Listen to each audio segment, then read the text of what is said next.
আমি সবাইকে, উপস্থিত সমস্ত অধ্যাপক অধ্যাপিকা, ছাত্রছাত্রী সবাইকে স্বাগত জানাচ্ছি বঙ্গভাষা এবং সাহিত্য বিভাগের পক্ষ থেকে নেতাজি নগর কলেজের। এমন একটি বিষয় শুনবো যেটি শুনতে সবাই চায়। আসলে ভূতের গল্প কে না ভালোবাসে, সবাই ভূতের গল্প ভালোবাসে শুনতে। সুদক্ষিণাদি সে ভূতের গল্পের কথাই আমাদের শোনাবে এবং লীলা মজুমদারের লেখা ভূতের গল্প। আর ভূত বলতে তার তো দুটো চেহারা হয়। যে ভূত আমাদের মোটামুটি ভয় পাইয়ে দেয় এক ধরনের ভূত আছে, আরেক ধরনের ভূত আছে যে ভূতের কাছে যাওয়ার জন্য আমাদের মন প্রাণ একেবারে উদ্গ্রীব হয়ে থাকে। কিন্তু সব থেকে যেটা বলার কথা, যে আমাদের এই সিলেবাসে 42টা গল্পকে অন্তর্ভুক্ত করা হয়েছে এবং এই নিয়ে আমাদের মধ্যে একটা বেশ চাপও আছে। 42টা গল্প একটা মডিউলে ঢুকিয়ে দেওয়া হলো, হয়তো তাড়াহুড়ো করে সিলেবাস ফ্রেমিং এর সময় হয়েছে। এটা আশা করি বোর্ড অফ স্টাডিজ পরবর্তীকালে একটু ভাববেন, কারণ এতগুলো গল্পকে সত্যি সত্যি পড়ানো খুব কঠিন হয়ে পড়ে। যদিও গল্পগুলো পড়তে খুব ভালো লাগে, এটা আমরা শুনবো আজকে, তার সঙ্গে গল্পগুলোর বিচার বিশ্লেষণ তো শুনবো। তাই আমি সবাইকেই স্বাগত জানাচ্ছি, সুদক্ষিণাদিকে তো বলছি, আর আমাদের অধ্যক্ষ মহাশয়কে বলছি যে আনুষ্ঠানিকভাবে এটা সূচনা করার জন্য, এবং আপনি কিছু বলুন।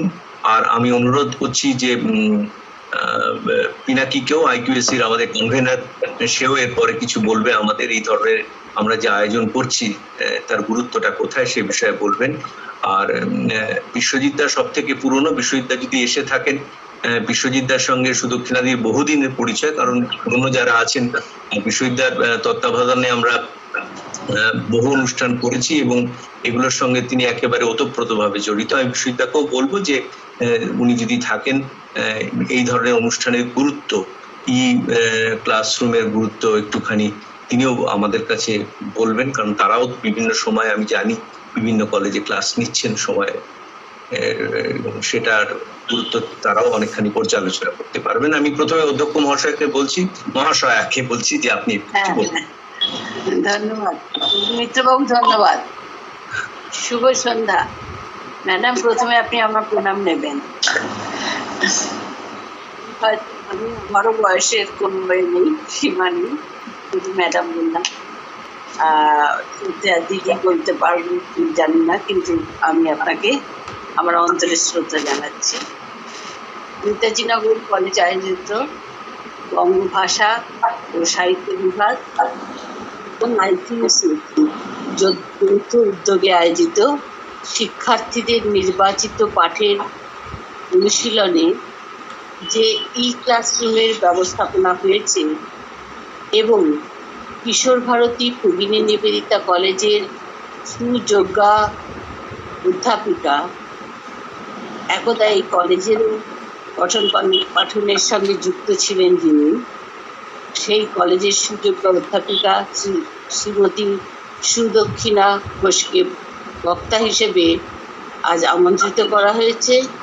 তার জন্য নেতাজি নগর কলেজের তরফ থেকে আমি সুদক্ষিণা ম্যাডামকে স্বাগত জানাচ্ছি।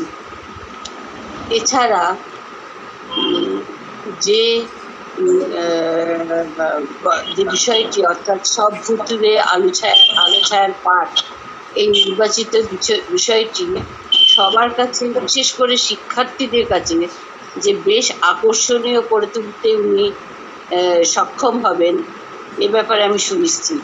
আমি লীলা মজুমদারের অত্যন্ত ভক্ত, আর তার লেখার ভক্ত।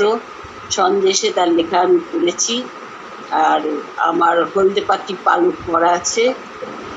এছাড়া বেশি কিছু পড়তে পারিনি, ভূতের গল্প তো নাই, তবে শুনেছি উনি অনেক বিষয়ে তার লেখা, অনেক বই তার আছে, 100 বেশি। আমি আজকে শিক্ষার্থীদের মতো হয়ে তার কাছে সেই পাঠ নেব। আজকের অনুষ্ঠানে সর্বাঙ্গীন সাফল্য কামনা করে আমি আমার বক্তব্যের রীতি টানছি। ধন্যবাদ। প্রণাম নেবেন ম্যাডাম। মাননীয় সুদক্ষিণাদি, আমি মনে পড়ছে আমি আপনারই সহকর্মী ছিলাম এক সময়, এবং বিশেষ করে আমার তার কথা মনে পড়ছে আমাদের কলেজের পত্রিকা প্রবহ যখন আমি সম্পাদনার দায়িত্বে ছিলাম, সেই সময় আপনার একটা লেখা আমাদের পত্রিকা বেরিয়েছিল, বিষয়টা আমার মনে পড়ছে না, কিন্তু আপনি এটা লেখা দিয়েছিলেন। যাই হোক, আবার আপনাকে আজকে আমরা পেয়েছি একটা মহৎ উদ্দেশ্যে। আপনাকে শ্রদ্ধা জানাচ্ছি। আমাদের প্রিন্সিপাল ম্যাডাম উপস্থিত আছেন, বাংলা বিভাগের বিভাগীয় প্রধান অগ্নিদা, অন্যান্য শিক্ষক শিক্ষিকারা বাংলা বিভাগের, আমার অন্যান্য সহকর্মীরা এবং প্রিয় ছাত্রছাত্রীরা।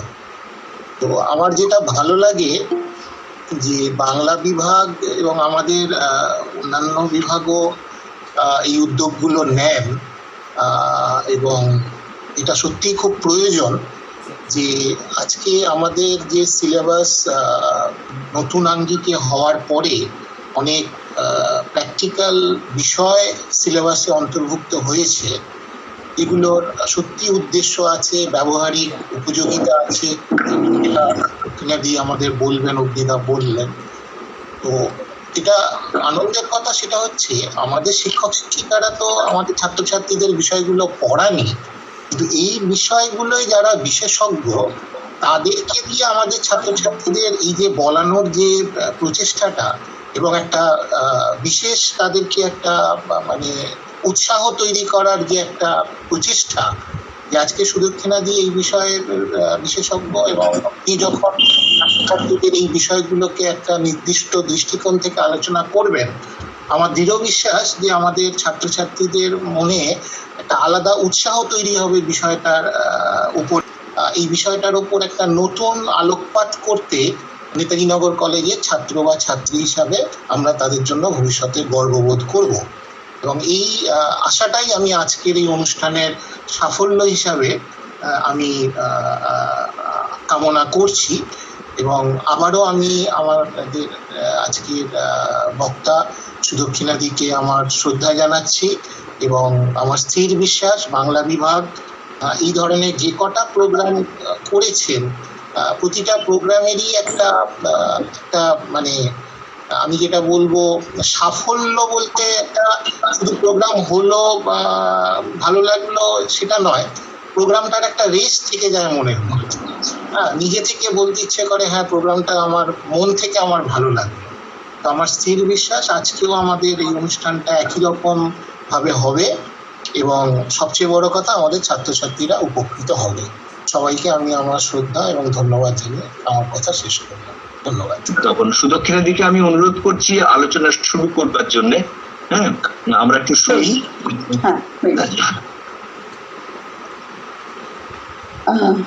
নেতাজি নগর কলেজে বলতে আসা সবসময়ই আমার মনে হয় নিজের ঘরেই বলতে আসা, তাই খুব আনুষ্ঠানিকতার কথা আমার মনে আসে না নেতাজি নগর কলেজে কিছু বলতে এলে। এই লকডাউনের আগেই বোধহয়, কারণ আমরা তো ঘরে বসেই কথা বলেছিলাম, কাজেই এইরকম কোনো যান্ত্রিক আয়োজন ছিল না। এই কিছুদিন আগেও আবার উনি আমায় ডাক দিয়েছিল, উনি তাই এরকম বিপদে ফেলে আমার, ফলে তখনও আবার মেয়েদের কথা নিয়ে বলতে গিয়েছিলাম। ফলে এই নেতাজিনগর ওই আমার সেই শুরুর সময় অনার্সের অল্প কজন ছাত্রছাত্রী ছিল, তাদের সঙ্গে আমার শুরুর সময়টা মনে পড়ে। সেদিনও বলেছিলাম সে কথা, নেতাজিনগরের সঙ্গে এই যোগাযোগটা তৈরি হলেই আমার সেই পুরোনো দিনগুলোর কথা মনে পড়ে। অধ্যক্ষকে আমার শ্রদ্ধা জানাই, আর আমার পুরোনো বন্ধু বান্ধব অনেকে রয়েছেন ওখানে, তাদের আমার ভালোবাসা জানাই। আনুষ্ঠানিকতায় না গিয়ে আমি আলোচনাতেই চলে যাই। অগ্নি যে সমস্ত ভারী ভারী দাবি বা প্রত্যাশা করেছে এই সমস্ত কিছু আমার ভাবনায় কিন্তু নেই, শুরুতেই বলে রাখি।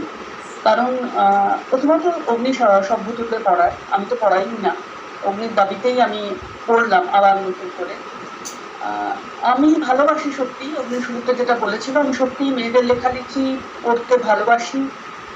সারা জীবন ধরে অনেকটাই মেয়েদের লেখালেখি নিয়েই চর্চা করেছি, এতদিন যা ভালোবেসে পড়েছি। সেই জায়গা থেকে লীলা মজুমদার পড়েছি, ছোটদের লেখাও পড়েছি, বড়দের লেখাও পড়েছি। সভ্যতারা কখনো পড়াইনি, ঠিকই পড়াবো বলে ভাবিও নি। ওই ঠিক এখন যখন তোমাদের, এবার আমি ছেলে মেয়েদেরই বলছি, কারণ বড়দের সত্যি বলবার মতো সঞ্চয় আমার ভাড়ারে নেই। ছেলে মেয়েদের জন্য যখন পড়লাম তখন অনেকটাই ওই আমার ছোটবেলাটা আমার কাছে বেশি উদ্ভাসিত হচ্ছিল। তাই খুব যে ওই যে বিদ্যায়তনিক পাঠের কথা বলছিল অগ্নি, তার ওপর কতটা সুবিচার করতে পারবো আমি জানি না। আমি ওই আমার ভালো লাগা আর কিছু এখনকার পড়া, বড় হয়ে ওঠা মন, ছোটবেলার মন সব মিলিয়ে টিলিয়ে যা মনে হয়েছে আমি সেই কথাগুলোই বলবো, আর ছেলে মেয়েদেরই বলবো। বড়রা এসব কথা সবই জানেন বলে আমার মনে হয়। যাই হোক, আমার যা মনে হচ্ছে তাই বলি।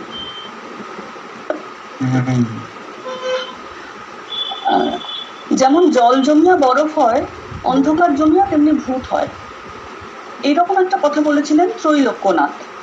তাঁর লুল্লু গল্প পড়েছো হয়তো তোমরা কেউ কেউ। লুল্লু গল্পের উদ্যোগ বলে একটা অধ্যায় আছে, সেই অধ্যায়ে এই কথাটা বলেছিলেন। এই কথাটা যখন পড়েছিলাম ত্রৈলোক্যনাথের গল্পে, তখন কি ভেবেছিলাম এখন আর মনে নেই, কিন্তু এখন তোমাদের জন্য আবার সব ভুতুড়ে পড়তে বসে মনে হলো এই যে অন্ধকার জমিয়া ভূত হয় এরকম একটা কথা বলেছিলেন, সেটা পড়তে পড়তে মানে সেটা মনে পড়ে গিয়ে মনে হলো ভূতকে নিয়ে মানুষ ঠিক কি ভাবে, কেনই বা ভাবে এত? ভূত কি আমাদের অজানা বলে? এই যে অন্ধকার জমিয়া ভূত হয়, ভূত যে লোকের বাসিন্দা সেই লোকের রহস্যটা আমাদের অজানা বলে অন্ধকারকে আমরা ভয় পাই। পুরোপুরি ঘুটঘুটে অন্ধকারে থাকতে তো আমরা খুব স্বস্তি বোধ করি না, অন্ধকারকে ভয় পাই, অজানাকে অস্বচ্ছন্দ বোধ করি একটু অজানার মধ্যে। ভূত বলে যাকে ভাবি সেও তো একটা অজানা অন্ধকার, আবার তার গল্পে একটা আকর্ষণও বোধ করি। এই এতক্ষণ আমরা জানি কথা বলছিলাম, খানিকটা ওই ভয় করতেই ভালোবাসি তোমায় বুকে চেপে, এরকম একটা ভয়, আবার ভয়ের প্রতি আকর্ষণ সবই তো আছে। ভূতের গল্পের একটা ভৌতিক আবহের একটা সংস্কারও আছে আমাদের ভাবনার মধ্যে। এই ঝুপঝুপ করে বা ঝমঝম করে বৃষ্টি পড়ছে, রাত্রির বেলা একটা পুরনো বাংলো, অনেকজন এক জায়গায় জড়ো হয়েছে, অনেকগুলো মাথা এক কিন্তু একটা বেশ রোমাঞ্চকর গল্প বলছেন, এরকম একটা আবহ ভাবনার মধ্যেও আমাদের থেকে যায়। কিন্তু ওই যে গল্পটার কথা অগ্নি বলছিল, আমাদের সবারই বোধহয় প্রথমে মনে পড়ে, আমাদের ছোটবেলার সবাইকারই সঞ্চয়ে আছে ওই গল্পটা। ওই ভূতের রাজাকে মনে পড়ে তো আমরা কেউ কোনোদিন ভয় পাইনি, ওই ভয় করতেই ভালোবাসি বললাম, একে তো ভয় করতে ভালোবাসিনি, ভালোই বেসেছি একে। আসলে দুটো ছেলে আছে না, খুব সরল ছেলে, যারা গাইতে বাজাতে ভালোবাসে, পারে না গাইতে বাজাতে সে আর তাদের কি দোষ, কিন্তু গাইতে বাজাতে যে ইচ্ছেটা, সেই ভালোবাসাটা তো খাঁটি, আর ভালোবাসাটা খাঁটি হওয়া সত্ত্বেও মানুষের সংসারে তাদের কি হেনস্থা, এইটা দিকে ছোটবেলার যে মনটা সেটাকে একটু একটু দুঃখও পায়। আর তাদের মানুষ কোনো আদর করলো না, কিন্তু ভূতের রাজা অত আদর করে তাদের সব শখ ইচ্ছে মিটিয়ে দিলেন, তাদের বিশেষ করে তাদের গাইতে বাজাতে এই যে সারা জীবনের ইচ্ছে সেটাকে এতখানি দাম দিলেন। ফলে এই ভূতের রাজাকে তো আমরা ছোটবেলা থেকে সবাই ভালোই বেসেছি। তারপরে এই যে ত্রৈলোক্যনাথের কথা দিয়ে শুরু করেছিলাম তোমাদের, ত্রৈলোক্যনাথ যদি পড়ো, অনেক পড়ো আর কি, অনেক গল্প, তাহলেও দেখবে ত্রৈলোক্যনাথের রাজত্বে এই ভূত ডাকিনী ব্রহ্মদত্তী এদের একেবারে রাজত্ব, ভূত পিষে তেল বার করা ত্রৈলোক্যনাথের রাজত্বে গেলে একটু অসম্ভব বলে মনে হবে না। পরশুরামও নিশ্চয়ই পড়েছো তোমরা অনেকেই, মহেশের মহাযাত্রা বা ভূষণ্ডীর মাঠে, এসব নিশ্চয়ই তোমাদের চেনা নাম। এগুলো আরেকটু অন্যরকম মজা আছে পড়লে দেখবে। মহেশের মহাযাত্রায় শেষ হয় আছে আছে সব আছেতে, কিন্তু গল্পটা পুরোটা পড়লে ওই আছে আছে সব আছে আগে ভৌতিকতার পক্ষে বিপক্ষে সব রকম যুক্তি পরশুরাম সাজিয়ে রেখে যান। ভূষণ্ডীর মাঠেতেও দেখবে খেয়াল করে খুব মজা লাগে, শিবু আর নৃত্যকালীর বিয়ের আয়োজন হয় যখন, তারপর বিয়েটা ভেস্পে যেতে বসে, তখন যে যুক্তিতে ভেস্পে যেতে বসে বিয়েটা, তাতে এই যে আমাদের বিবাহ প্রতিষ্ঠানের জন্ম জন্মান্তরের সংস্কার, সেটা নিয়ে একটা বেশ বড় রকম প্রশ্ন উঠে যায়।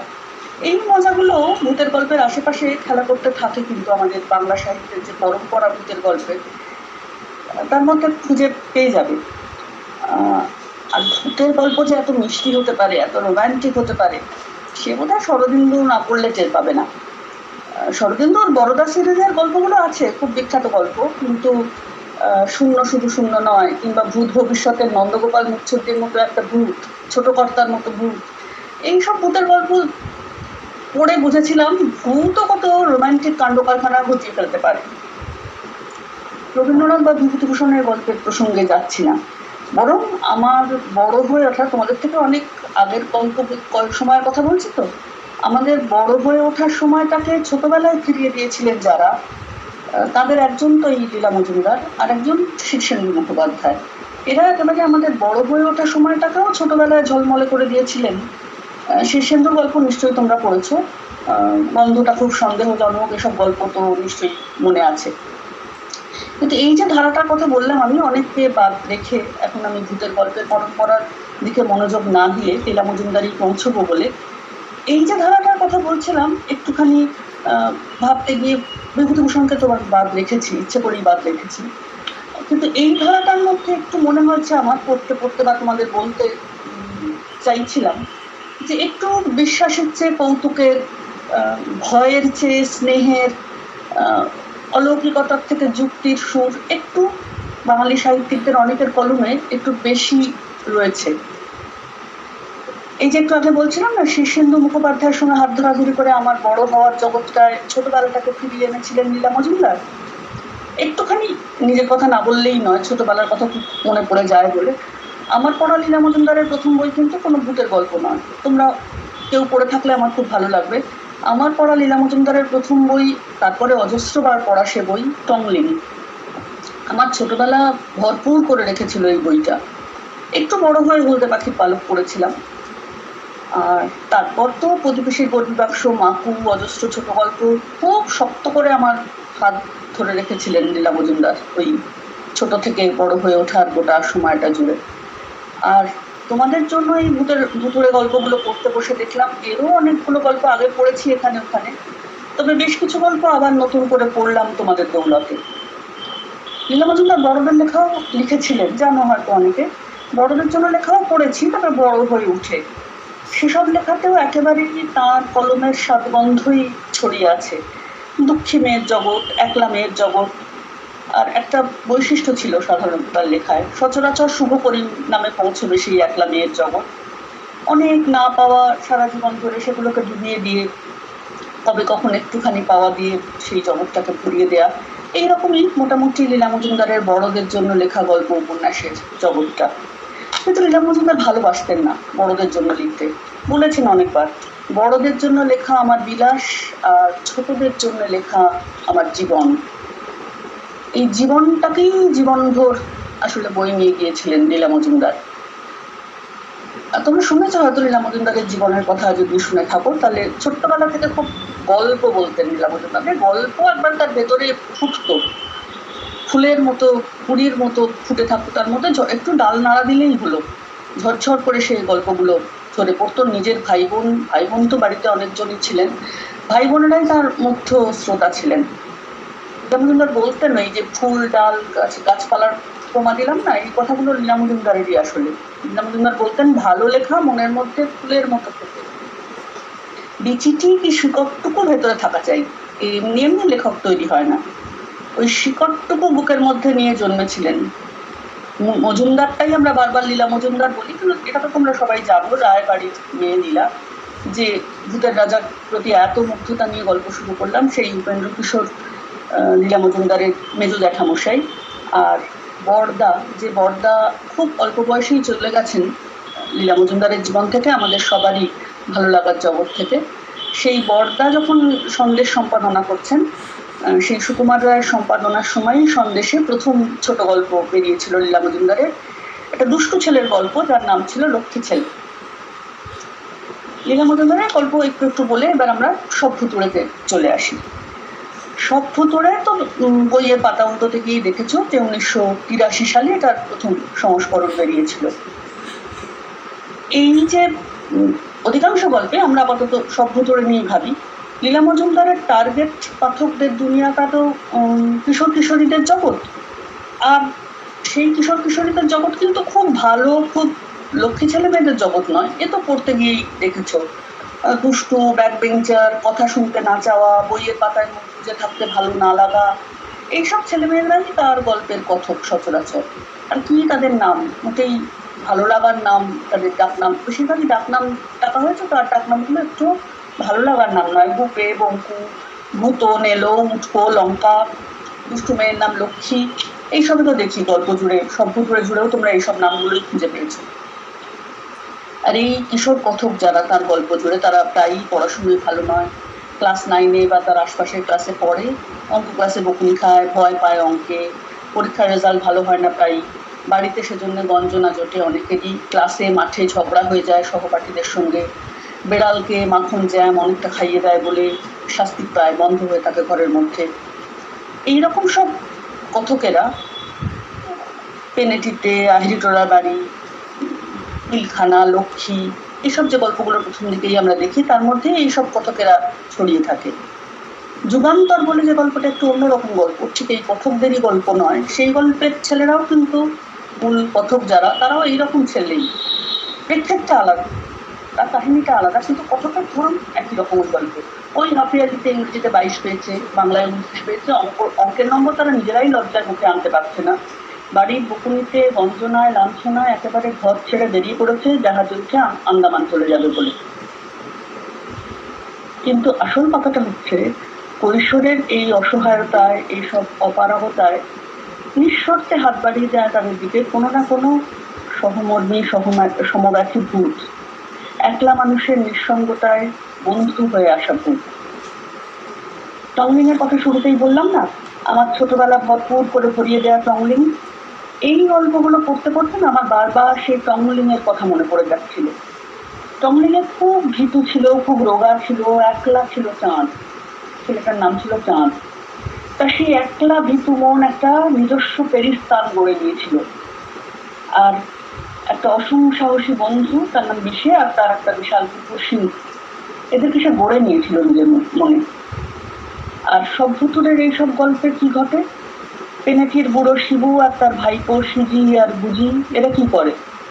সব ভুতুরের এই প্রথম গল্পটাতেই তো আমরা দেখি এই শিবু সিজি বুঝি সাপে কামড়ানোর ওষুধ, বৃষ্টি লাগার ওষুধ গুপের নামে কতকটাকে শিখিয়ে দেয়।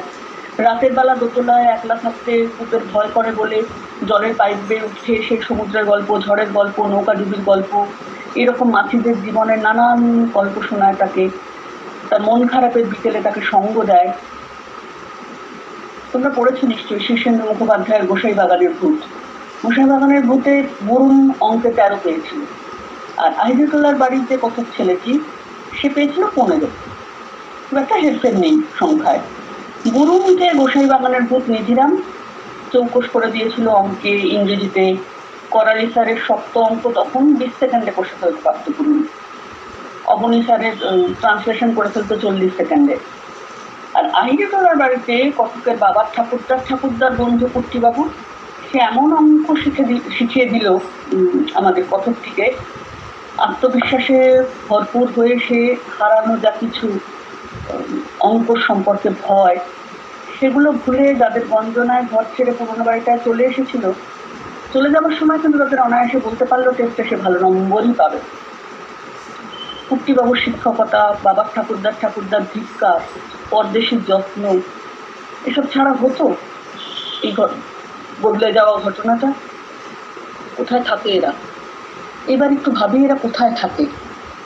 এই শিবেন্দ্র নারায়ণের মতো প্র পিতামহেরা, পরদেশিরা, কুট্টিবাবুরা, বাবার কাছে আহিরিটোলার পুরোনো বাড়ির গল্প শুনতে শুনতে যারা এইরকম একটা কিশোর মনের গভীরে বাসা বেঁধেছে, আর যাদের সবচেয়ে ভালোবাসি আজন্ম, যাদের কাছে সবচেয়ে নিরাপদ মনে হয় নিজেকে, অভিমানে যখন তাদের কাছ থেকে নিজেকে দূরে নিয়ে চলে আসি, তখন সেই বিপন্নতায়, তখন সেই একলা হয়ে যাওয়ার মুহূর্তগুলোতে, তখন আঁকড়ে ধরতে থাকি একটা ফুরিয়ে যাওয়ার সময়কে, হারিয়ে ফেলার সময়কে। হারিয়ে যাওয়া সেই সময়টার ভালোবাসা তখন মায়া হয়ে জড়িয়ে ধরতে থাকে, অসম্ভব কল্পনার মধ্যে একটা নিশ্চিন্ত নির্ভয় আশ্রয় গড়ে উঠতে থাকে। কিন্তু কৈশোরের এই মায়া কাজল যাদের চোখে নেই, সেই বড় কাকা পিসেমশায়ের দল যেই দরজা ঠেলে ঢুকে আসেন বাড়ির মধ্যে, তখনই আবছা হয়ে ঝাপসা হয়ে মিলিয়ে যায় সেই পুরনো কাল। এরকম করে ভাবছিলাম আহিরিটোলার বাড়ি গল্পটা, তারপর মনে হচ্ছিল এত যুক্তি দিয়ে ভাবতে হবেই বা কেন। লীলা মজুমদার ওই সব ভুতুড়েতেই ছায়া নামের গল্পটা বলেছিলেন না, লীলা মজুমদারের কথাই বলছি। তবে কি জানেন, 6 ফুট লম্বা মানুষটার ফটো তো 4 ইঞ্চি বাই 4 ইঞ্চি কাগজে ধরে যায়। অবশ্য সে ছবিটা কিছু আর আসল মানুষটা নয়, তার হুবহু ছায়াটুকু ছাড়া আর কিছু নয়। তেমনি কালের পটেও হয়তো বিশেষ অবস্থায় ঘটনার আর পাত্রপাত্রীর ছাপ পড়ে যায়। আবার সেই বিশেষ অবস্থা আবার ঘটলে ফটোর মতো সেগুলো দেখা যায়, বলা যায় না কিছুই। তেমনটা হতে পারে বলেই কি 200 বছর আগের ঘোড়ার নাল ধর্মতলার ঝোপের কোণে খুঁজে পেয়ে যায় ওই ঘর পালানো দুটো কিশোর কথক, পরীক্ষায় ভালো রেজাল্ট না করায় বাড়ির গঞ্জনা, যাদের জাহাজে চড়ে দূর বিদেশে পাড়ি দেওয়ার স্বপ্নে ঘরের বাইরে নিয়ে এসেছে? মনে আছে তোমাদের যুগান্তর গল্পটা? রাতের কলকাতার চমৎকার একটা বর্ণনা আর কিশোর মনের এইরকম একটা অ্যাডভেঞ্চারের ইচ্ছে নিয়ে ওই যুগান্তর নামের গল্পটা শুরু হয়েছিল। একটা সমান্তরাল সময় প্রবাহ কখন এসে ওই প্রাত্যহিকের চলনটার মধ্যে হঠাৎ মিশে যেতে শুরু করেছিল। অতীতে আর বর্তমানে গা ঘেঁষাঘেঁষি করে একটা 4 ঘোড়ার টকবগে গাড়িতে উঠে পড়েছিল। অতীত আর বর্তমান কিন্তু গা ঘেঁষাঘেঁষি করে একটা গাড়িতে উঠে পড়লো আমাদের চোখের সামনে। উদ্বিগ্ন এক রাজপুরুষের পাশে মহারাজা নন্দকুমারের ফাঁসি রোধ করবার ব্যর্থ প্রচেষ্টার কিছুটা মুহূর্ত তারাও ভাগ করে নিতে লাগলো নিজের অজান্তেই। 200 বছরের ওপার থেকে ঘোড়ার গাড়ির সেই ব্যস্ত আরোহী খোঁজ করতে লাগলো একটা কামারের দোকানের। আর একালের যে কিশোরেরা তারা ওই ব্যস্ত আরোহীটিকে সন্ধান দিতে লাগলো সাইকেল সারাইয়ের দোকানে। এই দুটো সমান্তরাল কাল, কামারের দোকান আর সাইকেল সারাইয়ের দোকান, দুজনের জ্ঞানের জগতে এই যে দুটো দোকান রয়েছে সারাবার জন্য, এই দুটো সমান্তরাল কাল পাশাপাশি চলতে থাকে। এবার সেই ছায়া গল্পের যে ব্যাখ্যাটা দিয়েছিলেন ডাক্তারবাবু, সেখানে ফিরে গিয়ে ভাবি, এ কি সেই কালের পটে বিশেষ অবস্থায় ঘটনার আর পাত্রপাত্রে ছাপ পড়ে যাওয়া, আবার কোনো এক বিশেষ অবস্থায় ফটোর মতো হুবহু ফিরে এসে দেখা দেওয়া? কি জানি, ওই যে ছায়া গল্পে ডাক্তারবাবু বলেছিলেন, বলা যায় না তো কিছু। 200 বছর না হোক, 15 বছর আগরে এমনটা তো ঘটেছিল। এই ক্যাপার অভিজ্ঞতা বলে গল্পটা মনে পড়বে তোমাদের? 15 বছর পরে সেই এক শিয়াঙের বাড়ি, সেই পাহাড়ি বাড়ি ঘিরে ঝেঁপে বৃষ্টি আসা, দরজায় ধাক্কা দিয়ে এক রোগা ফিরিঙ্গি বুড়ো, শ্যাওলার কাদামাখা প্যান্ট, ভিজে চুক্কু, শীতে ঠকঠক করে কাঁপছে, এমনকি হাতে সেই ভিজে 100 টাকার নোটে ভর্তি ছোট ব্রিফকেস।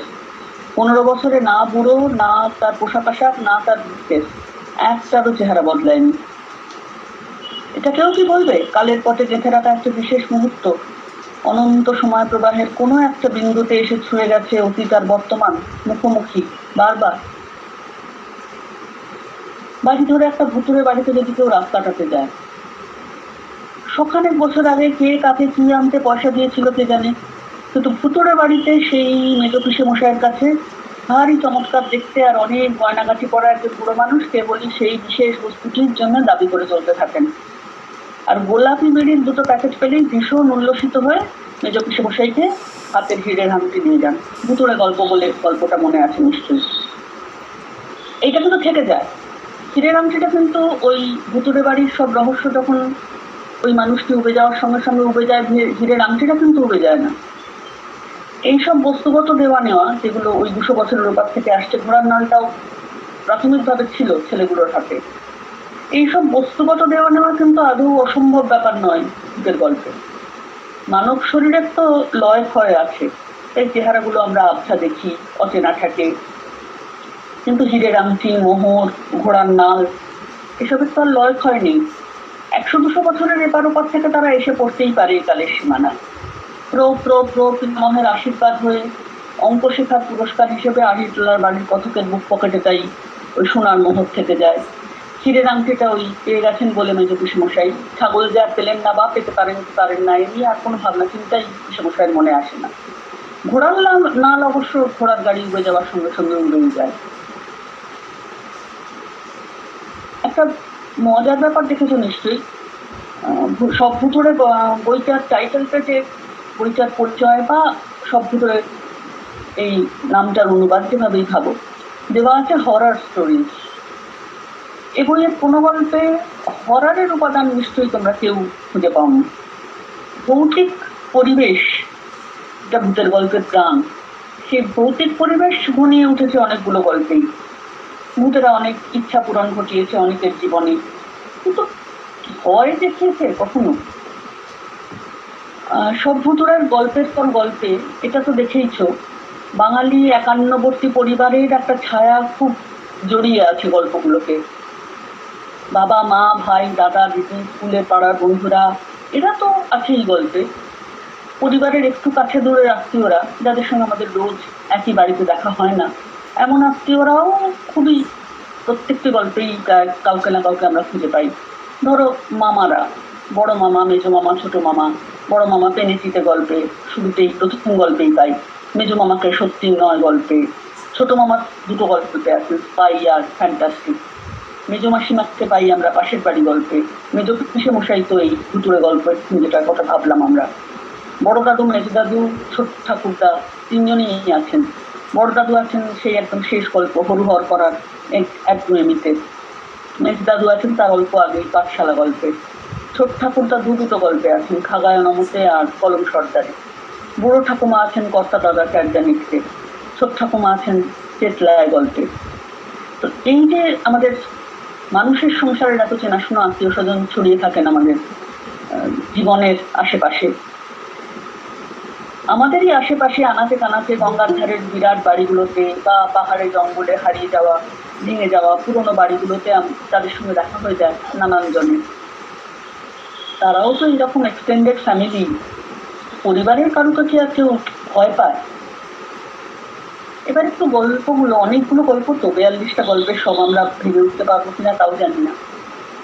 একটু যদি ভাবি ভাগ করে একটু একটু পূর্বপুরুষের স্মৃতি মাখা, পরিবারের গন্ধ মাখা বেশ কতগুলো গল্প আছে। এই যে এক্ষুনি আত্মীয়দের কথা, পরিবারের কথা ভাবছিলাম, তাই একটু এই গল্পগুলো মনে পড়ছিল। আইরিটোলার বাড়ির কথা তো এক্ষুনি বললাম, সে তো সেই কতকাল আগের প্রপিতামহ এসে ধিক্কার দিয়ে যাচ্ছেন অঙ্কে 15 পাওয়ার জন্য, এবং বন্ধুকে ডেকেও আনছেন অঙ্কে তার মেধা ফিরিয়ে আনার জন্য। আইরিটোলার বাড়ি ছাড়াও বাপের দিকে পিলখানা বা চেতলায়, এগুলো যেমন মনে করিয়ে দেয় কর্তা দাদা কারদানি তো বটেই। চেতলায় ব্রহ্মদত্তিকে ভিটে ছেড়ে যেতে হয় হয়তো, বুড়ো তল গাছের ব্রহ্মদত্তিটি কিন্তু অনেক দিন তার শুভ ইচ্ছে দিয়ে তার উত্তরপুরুষের পরিবারকে ঘিরে রেখে দেয়। তিনি ভিটে ছাড়া হলে তাই ছোট ঠাকুমা বলেন, ও বটা যে পড়িস দাদু, সে তো গেল। পিলখানা গল্পটা তো ভারী সুন্দর, নিশ্চয়ই সবাই পড়েছ। পুজোর ছুটিতে একটা বন্দি বালকের মন খারাপ, তাও গল্পটার অনেকটা জুড়ে ছড়িয়ে আছে। আর তারপর যখন হায়দার আসে সঙ্গী হয়ে, তার সঙ্গে হাতির পালকে নিয়ে, মতির মতো একটা চমৎকার হাতিকে নিয়ে রেশমে করে আটা নিয়ে আসে, তারপর আমরা পরে জানি তার বাবার যখন ওই রকম বয়স, বাবার বালক বয়সের মন খারাপের সঙ্গেও ছিল এই হায়দার। পিলখানা তো ভেঙে গুড়িয়ে গেছে 100 বছর আগে, কিন্তু মতি হাতির সুরে বয়ে আনা সেই আটার স্বাদ, সে তো এখনো স্বাদ হারায়নি, এখনো তার স্বাদ অপূর্ব। আর অসাধারণ একটা গল্প এই কর্তা দাদারা ক্যারজানি, কত অপূর্ণ স্বাদ থেকে যায় স্মৃতিলোকেও। যেসব স্বাদ নিয়ে পৃথিবী ছেড়ে চলে গেলেও স্বাদ, অপূর্ণ বাসনা না মিটিয়ে শান্তি পাওয়া যায় না। নারদের ভূমিকায় কখনো অভিনয় করতে না পারার স্বাদ তেমনি একটা অপূর্ণ বাসনা। এত কসরত করে কৃষ্ণকরের মতো এক অভিনেতাকে বেঁধে ছেঁধে রেখে তার পোশাক আশাক কেড়ে নিয়ে গ্রামশুদ্ধ লোকের সামনে ক্যারদানি না দেখে গিয়ে মেজকর্তা দাদামশাইয়ের মতো একজন সফল পুরুষ তিনি শান্তি পান না শেষ পর্যন্ত। এখন পিলখানা গল্পের হায়দার বা চেতলার ব্রহ্মদত্তির কথাও ভাবতে পারো। এইরকম বন্ধুর ভূত, ভালো ভূত বা উপকারী ভূতের সংখ্যা লীলা মজুমদারের গল্পের জগতে প্রচুর, মানে এরাই বেশি। পড়তে গিয়ে তো দেখেছো এরাই বেশি, মানে কত গল্প, বেশিরভাগ গল্পের নামই এর মধ্যে ভাবতে পারো। নাথু, পাঠশালা, তোজো, ফ্যান্টাস্টিক, লালচিদের ছাদের বাড়ি, নটরাজ, কলম সর্দার, ভক্তু, ভয়, আকাশের দিন, খাবার মানুষও বলতে পারো এরকম ভালো ভূতেরই গল্প। তোজো আর ফ্যান্টাস্টিক এর মধ্যে একটু আলাদা জাতের ভাববে নিশ্চয়ই। কতকাল পৃথিবী থেকে হারিয়ে গিয়েও বিপন্ন নিরাশ্রয়কে আশ্রয়ের ঠিকানা জুগিয়ে যাচ্ছে এই ফ্যান্টাস্টিক গল্পের রেড নামের কুকুর, আর বাচ্চাদের সব বিপদ থেকে পরিত্রাণ করবার জন্য রয়েছে তোজো নামে কুকুরটার কিংবদন্তি। তোজোকে নিয়ে একটা প্রশ্ন জাগতে পারে অবশ্য কোনো কোনো পাঠকের মনে, তোমাদের কারো জেগেছে কিনা জানি না। নবু নামের ছেলেটা তো প্রথম থেকেই ভীতু। তোজোর গল্প সে আগে শুনেছে, বিশ্বাসও করেছে সেই গল্পে। ডাকাতের হাত থেকে বাঁচবার জন্য যখন সে ব্যাকুল, সে কি সত্যি তোজোকেই দেখেছিল? একটা কুকুর ঝাঁপিয়ে পড়ে তো তাকে বাঁচিয়েছিল।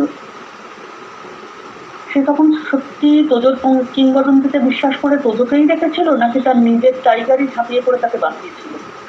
সত্যি এটা ভৌতিক পরিবেশেরই গল্প, না মনস্তাত্ত্বিক বিশ্লেষণের গল্প, সেটা মাঝে মাঝে তোজো পড়তে পড়তে মনে হয়। রেডের ব্যবস্থাপনায় যদিও এই সমস্ত প্রশ্ন কিছু ওঠে না। ছোট মামার গল্পের ওই পাহাড়ি বাড়িটা তো কবেই ধ্বংস হয়ে গেছে, যেমন গোলাবাড়ির সার্কিট হাউস কবেই নিশ্চিহ্ন হয়ে গেছে, কিন্তু তেল কোম্পানি ছোট সাহেব অরূপ দিব্যি সেখানে চমৎকার বিছানায় রাত কাটিয়ে আসে, চমৎকার বাথটাবে স্নান করে আসে, চৌকিদার আর বাবুর্চির আস্থা একেবারে মুগ্ধ হয়ে আসে। তারা একটা পয়সা পর্যন্ত নেয়নি, কিন্তু অত যত্ন রাত কাটাবার ব্যবস্থা করে দিয়েছে। এইরকম কিছু বেজায় কর্তব্য পরায়ণ ভূতদের নিশ্চয়ই তোমরা দেখেছো গল্প জুড়ে, এই গল্পের বই জুড়ে। জীবনের সীমা পেরিয়ে গেছে যারা, কিন্তু কর্তব্যের সীমানা ভোলেনি। এতটুকু ফাঁকি দায়িত্ব দেওয়ার কথা এরা কেউ ভাবে না। লালটিনের ছাদের বাড়ি অক্ষত ছিল অবশ্য, গোলাবাড়ি সার্কিট হাউসের মতো ভেঙে চলে যায়নি, কিন্তু কুসুম কুমারী দায়িত্বে ছিল ও বাড়ি। সে যে লোকেই থাকুক দায়িত্ব কিন্তু ভোলেনি। রতন সিং আর পল্টু কাকাকে আপ্যায়নে কোনো ত্রুটি করেনি। শত্রু আক্রমণ করতে পারে বলে তাদের চলে যেতে হবে এই খবরটা দিয়ে যেতেও নিখুঁত দায়িত্ব পালনের ভুল কুসুম কুমারীর হয়নি। আরো কতগুলো দেখো, এই যে গল্পগুলো আমরা ভাবলাম এতক্ষণ, কলম সর্দারকে একজন দুর্ধর্ষ অপরাধী, নতুন পুলিশ, সে হয়তো কলম সর্দারকে ধরতেই পারতো না ওই চোরা কুঠরি থেকে, তাকে ধরতে সাহায্য করেছে ভূত। ভূত ছাড়া তো ধরতেই পারতো, সে তো অজ্ঞানী হয়ে গেল। এখন ভূতের রাগ যে কারণেই হোক, সে বৈষ্ণব বাড়িতে মাটন চপ আর পাঁঠার ঘুগনি খাচ্ছিল বলে তার রাগ হোক, বা যে কারণেই হোক, তার সাহায্যেই ধরা পড়েছে কলম সর্দার। মেম সাহেব ভূতের কাছে রান্না শিখেছে, তাই এত বড় রাঁধুনি হয়েছে নটরাজ। গল্পগুলো তোমাদের ছিলাম, কলম সর্দার গল্পটার নাম আগের গল্পটা, নটরাজ গল্পের নামও নটরাজ। এমনকি ভূতের দেওয়া ওই যে চমৎকার কলম, ও গল্পটা কতটা ভূতের গল্প বলবে জানি না, কিন্তু খাগায়নম গল্পটা তো ভূতের দেওয়া কলমের বরই বলবো ওটাকে, বরে না হলে এত সমৃদ্ধি আসতোই না ছোট ঠাকুরদার সংসারে, যে ও একটা ভূতের বরই। কিন্তু কর্তব্য পরায়ণতার শ্রেষ্ঠ উদাহরণ বোধ হয় হরুহর করা, শেষ গল্প যেটা নিশ্চয়ই তোমরা পড়েছো সবাই। উৎকল বড়দাদু যখন জন্মানি তখন বড়দাদুর মাকে পাঠানো দাদুর দাদামশাইয়ের ধীরে সীতাহারখানায় সে শুধু তো ফিরিয়ে দেয়নি, পথ হারানো পুটলি থেকে ওইটা বার করেছে যেমন, তেমনি আরো 13খানা কিছুও এখনো বিলি না করা অবস্থায় রয়ে গেছে। ফলে এখনো তার দায়িত্ব বাকি। এখনো গুরু হরকরা উৎকোকে বলেছে, এই যে রং ওঠা, নাম ঠিকানা দেওয়া, ভুল নাম লেখা 13টা চিঠি বাকি রইল, এর প্রত্যেকটি মালিক খুঁজে বার করবো, তবে আমি ছাড়বো, তারপর আমি ছুটি নেব। ফলে যে বাঁশবনে উৎকো আর লঙ্কার সঙ্গে গুরু হরকরার দেখা হয়, যতই 100 বছর আগে তা বেঁচে বুঝে শেষ হয়ে যাক না কেন, দায়িত্ব শেষ না হলে ছুটি নেওয়ার প্রশ্ন ওঠে না হরুহর করার। আর পাঠশালা নামের গল্পটার কথা বললাম তোমাদের। পাঠশালা গল্পের ছেঁচড় তো মেজদাদুর বন্ধুই, সে যে সাহায্য করবে যেখানেই থাক না কেন, সে যে সাহায্য করবে মেজদাদুকে যতদূর সম্ভব। বিদেশ থেকে ফিরেছেন বন্ধু, তার তো সাহায্য দরকার গ্রামে এসে, সেটা খুব স্বাভাবিক। নেহাত ভূত তারানি পুজো করলে তার আর আসার উপায় কি, তার কিছু করার থাকে না। একই রকম ঘটনা ঘটে, খুব মিষ্টি ঘটনাটা, কিন্তু ভবথুপ নামে যে গল্পটা, ভবানীপুরের পুরনো বাড়ির পাশের ঘাড়টা যে ছোট্ট ছাদে 3-4টে ছোট ছোট ছেলে মেয়ে কুকুর বেড়াল সমেত মেয়েতে গেয়ে হই হুল্লোড়ে ভালোবেসে যুগ যুগ ধরে একলা নিঃসঙ্গ মানুষদের সঙ্গ দিয়ে আসছে। বেশি মন খারাপ দেখলে আবার পাখির টপকে এসে গলা জড়িয়ে বলেও যাচ্ছে কোথায় কোন ঝর্ণার ধারে ফলের বাগানে বেড়াতে নিয়ে যাবে আন্টিকে, চোখের জল মুছিয়ে বলে যাচ্ছে ছি আর কেঁদো না ডিয়ারি। আবার সবাই এত ভালো বা উপকারীও হয়তো তাদের জীবিতকালে ছিল না। যেমন ঘনা ডাকাতের গল্প দেখেছো তো, হয় নামে যে গল্পটা। কিন্তু অনেক যন্ত্রণা পেরিয়ে তারা কি মৃত্যু পারে গিয়ে একটু পরিশুদ্ধ হয়ে গেছে? না হলে এই ঘনা ডাকাত, যাকে নিঘাত মৃত্যু বলে জানতো তারা আশেপাশের স্থানীয় মানুষজন সবাই, ঘনা ডাকাতের সামনে পড়ার ভয় ছিল সবাইকার। সেই নিঃশব্দে সে সহায় হয়ে দাঁড়ায়, একটা ফাঁদে পড়া অসহায় শিশুকে বাঁচিয়ে দিয়ে চলে যায়। জীবিতকালে যে ভয় ছিল এখন তাকে যে অবয়বে ভয় পাওয়ার কথা সেই অবয়বে সেই সহায় হয়ে এসে দাঁড়ায়, এমন ঘটনাও ভয় গল্পে করতে দেখি আমরা। গল্পগুলো আগে দেখে নিই, তারপর একটু ভাবি কেন। কত রকম ইচ্ছে পূরণ তো করে ভূতেরা, এ তো আমরা কত রকম ভূতের গল্পেই জানি। তবে সবাইকে আর নাথুর মতো, নাথু একটা চমৎকার ভূত। নাথুর নামটাও ভারী চমৎকার, নাথুর নাম নাথিং, কিন্তু তার ঝুলিতে তো এভরিথিং। কি না থাকে তার ঝুলিতে, যা চাইবে তাই। এমনকি দিল্লি যাওয়ার, এটা আমাকে চমৎকৃত করে দিয়েছে, দিল্লি যাওয়ার 3 টায়ারের টিকিট পর্যন্ত চাইলেই তার বুক পকেটে মজুদ থাকে সেটা। আর একটা ভারী চমৎকার গল্প আছে, মনে আছে নিশ্চয়ই তোমাদের, আকাশপীঠ ডিম। আকাশপীঠ ডিম গল্পটায় ঠিক মতো বর যদি না চাও ভূতের কাছে, ভূতকে রেগে যাবে না। আকাশপীঠ ডিম গল্পে ওই ছোট ছোট 3টে ছেলে মেয়ে, বুপে, বঙ্কু আর তোতা, সেই অভিজ্ঞতাও তাদের হয়েছে। এত করে চাইতে বলা হয়েছে তাদের, বর চাইতে, সেখানে তারা চাইবার বহর হচ্ছে স্টিলের পেন্সিল কাটা, ডট পেন, রিফিল। এতে রাগ হবে না ভূতের? কিন্তু কথা হচ্ছে এইবার এতগুলো ভালো ভূত, উপকারী ভূত, বন্ধু ভূত, এদের ইচ্ছা পূরণ, এইসব এত ইচ্ছা পূরণ করে দেয় ভূতেরা। আমরা দেখি এত অসীম ক্ষমতা তাদের। এই সবগুলোকে জড়ো করে একটু মনে হচ্ছিল আমার, তোমাদের জন্য করতেই ভাবছিলাম যেটার উৎস কোথায়। আমাদের যেসব ইচ্ছে, যেসব না পাওয়ার সমাধান করতে পারছি না আমরা আমাদের এই ছোট্ট জীবনটায়, আমাদের এই গণ্ডির মধ্যে, যেগুলো সমাধান করতে পারছি না, হয়তো পারবোও না, চেষ্টা করতে করতে মনে হচ্ছে এটা আমার সাধ্যের মধ্যে নেই, সেটা নিরসনের জন্য আমরাই কি তৈরি করে নিচ্ছি না এমন একটা জগৎ, যার এমন একটা সাধ্যাতীত, বর্ণনাতীত ক্ষমতা আছে, আমার জানা বোঝা পারার বাইরের একটা ক্ষমতা। এই যে ধরো, আমি অনেকগুলো ছেলেরই যা হয়, আমি অঙ্কে পাশ করতে পারছি না, আমি যদি এমন একটা অলৌকিক জগৎ গড়ে নিই যে আমাকে এই সংকটের রাজ্যটা পার করে দেবে, এইভাবে হয়তো হারানোর আত্মবিশ্বাসটাও ফিরে পাবো সত্যি। আর যদি সত্যি নাও পাই, এই গল্পগুলো আমাদের কি বলে, যদি আমরা সত্যি নাও পাই সেই হারানো আত্মবিশ্বাস, কোনো কুট্টিবাবু, কোনো নিধিরাম সত্যিই না এসে পৌঁছয় আমাদের জীবনে, স্বপ্নটাও কি কম? সেই হলদে পাখির পালক, ছোটবেলায় পড়া আমার সেই গল্পের বই, হলদে পাখির পালকের ঝগড়ু যে বলেছিল, সত্যি যে কোথায় শেষ হয় আর স্বপ্ন যে কোথায় শুরু হয় বলা মুশকিল আমার এই সত্যি আর স্বপ্নের সন্ধানের মাঝখানে। কতগুলো গল্প মনে আছে নিশ্চয়ই তোমাদের। ভূতেরা যে শুধু জাগতিক উপকার করে তাই নয়, ভূতেদের সান্নিধ্য মানুষের স্বভাব বদলে দিয়ে তাকে একটা অন্য মানুষ করে তুলতে পারে, আর একটু ভালো মানুষ। এরকম বেশ কয়েকটা গল্প আছে লীলা মজুমদারের ভাঁড়ারে। এই যে ভূতেরা এসে, ভূতেদের তো আমরা ভয় পাবো, ভালো 2-4 জনকে তো বেসেছি শুরু থেকে, কিন্তু ভূত কথাটার মধ্যে একটা ভয়ের অনুষঙ্গ থাকে তো। কিন্তু ভূত এসে মানুষকে একটু ভালো করে দিচ্ছে, সে যেমনটি ছিল তার থেকে আরেকটু ভালো মানুষ করে তুলছে, এইরকম গল্পগুলো পড়ে একটু অবাক লাগে। এই চোর, রাত্রে, এ দুটো গল্প যেমন ভাবো, দুটোই চোরের গল্প, প্রায় কনফেশন করার মতো গল্প, চোরের কনফেশনের গল্প। একজন চোর ভূতের সান্নিধ্যে খিদিরপুরের একটা বিরাট ভাঙা বাড়িতে কাটালো চুরি, তারপর নিজের পেশাটাই পাল্টে ফেললো। সে কিন্তু পেশা পাল্টে ফেলে ফিরে যাচ্ছে তার দেশে, নতুন করে একটা নতুন জীবনে বাঁচবে বলে। চুরির অপবাদ থেকেও, যে চুরির অপবাদে সে এত ভয় পালিয়ে বেড়াচ্ছিল, সেই হীরের আংটি যে সে আদৌ চুরিই করেনি, এই চুরির, সেটা ভূতের নিজস্ব ক্ষমতায়, কিন্তু সেই চুরির অপবাদ থেকেও তাকে চিরকালের মতো মুক্তি দিয়ে গেছে ওই ভূত, এটা ভূতের অসীম ক্ষমতায় হলেও। এই যে একটা চোর, তার গল্পের কনফেশনে সে জানিয়ে যাচ্ছে তার এই পেশাটাকে সে পাল্টে ফেলল। রাত্রে গল্পেও একটা প্রায় কনফেশন, সে যা দেখেছে গল্পের মধ্যে দিয়ে, যত অলৌকিকই হোক তার দেখা, তার মধ্যে দিয়ে সে ঝাঁপিয়ে এসে পড়েছে থানায়, সে নিজেই কাকুতি মিনতি করছে তার কৃতকর্মের জন্য, তাকে ধরে নেওয়ার জন্য।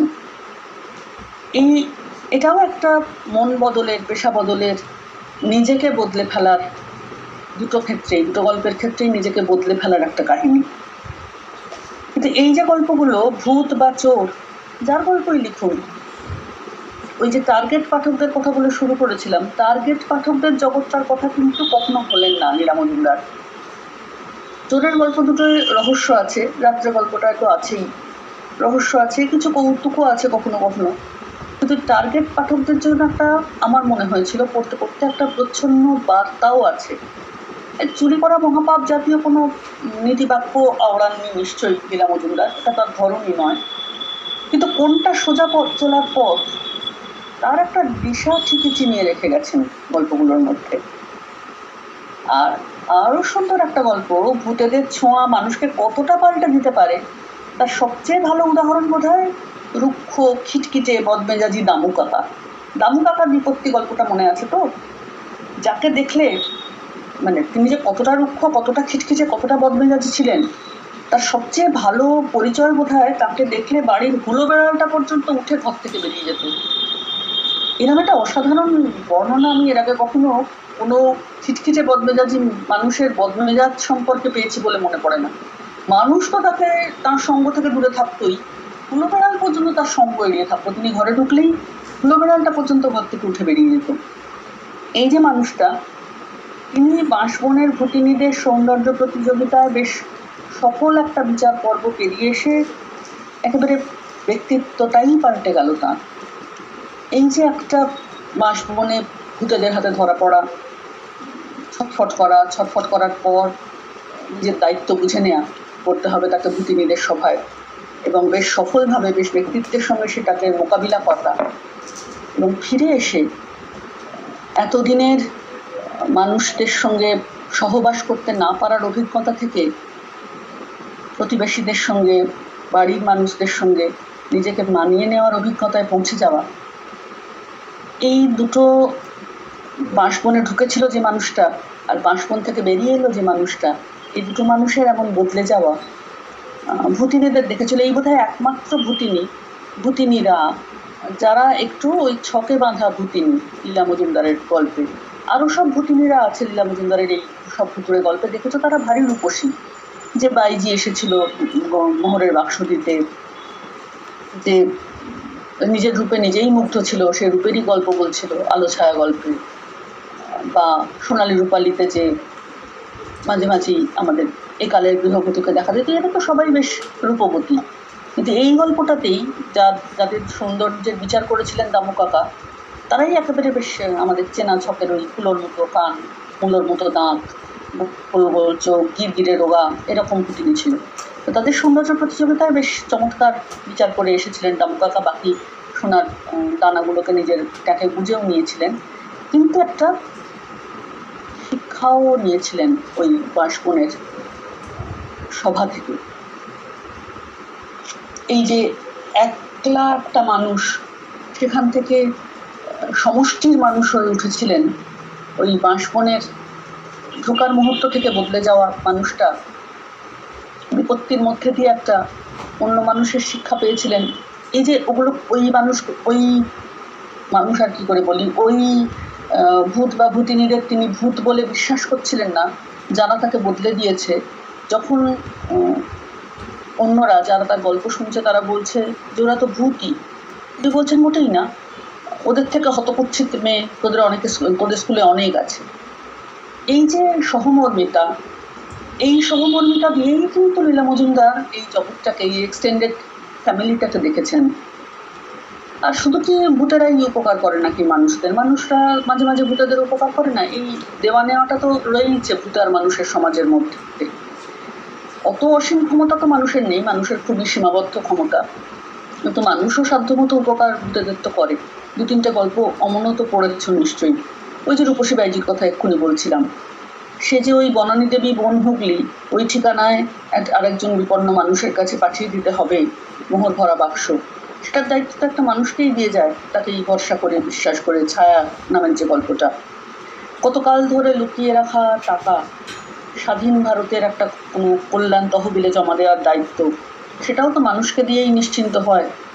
শেল্টার গল্পের যে খ্যাপা বিশুর ভূত, আর এত বড় মাপের কোনো জিনিস না হলেও, অত টাকা অত মোহর না হলেও, সত্যি নয় গল্পে মেজুমামা সেই যুগান্তরের মাদুলি, যার জন্য এত ব্যাকুল হয়েছিলেন জমিদার বাবু, সেই যুগান্তরের মাদুলিও তো খুঁজে দিয়ে আসেন মেজমামা। এইসব ছোটখাটো এবং বড় সড়ো উপকার তো ভূতেরও করে মানুষেরা। ফলে এই দেওয়া নেওয়া ফিরিয়ে দেওয়ার এরকম একটা জগৎ গড়ে রাখেন লীলা মজুমদার। এইরকম একটা এক্সটেন্ডেড ফ্যামিলি, এই বোধটা সবসময়ই চালিয়ে থাকে তার গল্পগুলোর মধ্যে। মানুষ যেমন আমাদের আশেপাশে সংসারে পথে ঘাটে ভালোই মন্দই মেশামেশি থাকে আমাদের আশেপাশে, সেই রকমই হয়তো একটু বেশি ভালো হয়ে কখনো কখনো একটু বেশি উপকারের ক্ষমতা নিয়ে চেনা আত্মীয় বন্ধুদের মতোই ছড়িয়ে থাকে আমাদের সংসারের আশেপাশে।